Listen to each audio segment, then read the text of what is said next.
esporotricose. Isso mesmo. Essa doença causada por fungos que acomete gatos que também são vítimas e que pode ter a transmissão para os humanos. Ao vivo, Sabrina Barbosa conta os detalhes pra gente. Pois não, Sabrina? Tribuna Livre.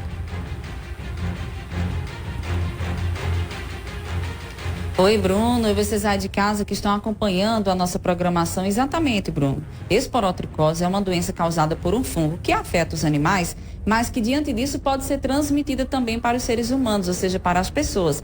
E aqui na Paraíba tem tido um aumento de pelo menos 80% dos casos dessa doença em nosso estado. São mais de 430 notificações, o que vem preocupando bastante. Por isso, a Prefeitura de João Pessoa tem dado um incentivo voltado à questão das pessoas entenderem como é a doença, a transmissão e se cuidarem. Eu vou conversar agora com o Dr. Peterson Alexandre, que é médico veterinário e coordenador da Clínica Veterinária Municipal, para explicar um pouquinho sobre os riscos à vida dos seres humanos, essa questão da esporotricose. Como é que acontece? O animal ele é acometido pela doença e pode transmitir para o ser humano? A gente tem como se livrar dessa doença? Quais são os princípios voltados a essa questão, principalmente na prevenção? Bom dia. Bom dia.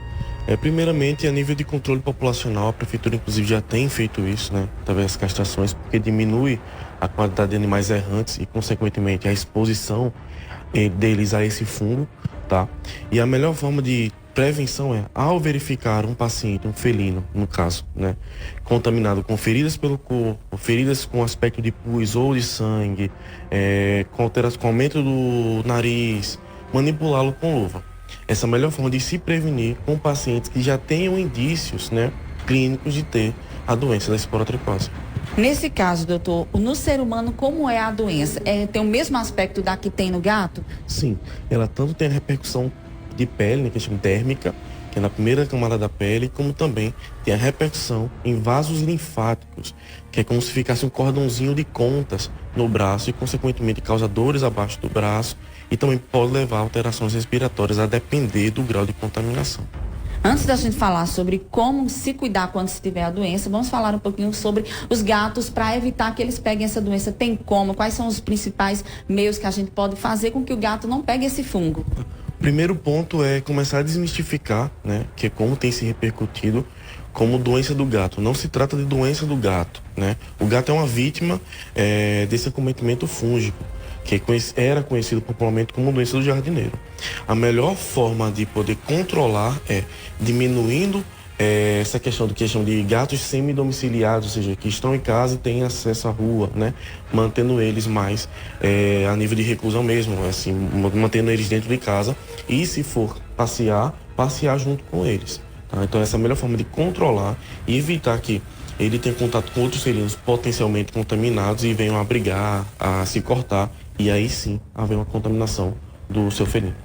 De onde vem esse fungo? Tá na planta, tá no ambiente em que ele faz o xixi ali, em que faz as fezes? Como é que a gente pode também observar os ambientes em que é mais propício ter esse tipo de fungo? É um fungo, como eu disse anteriormente, né?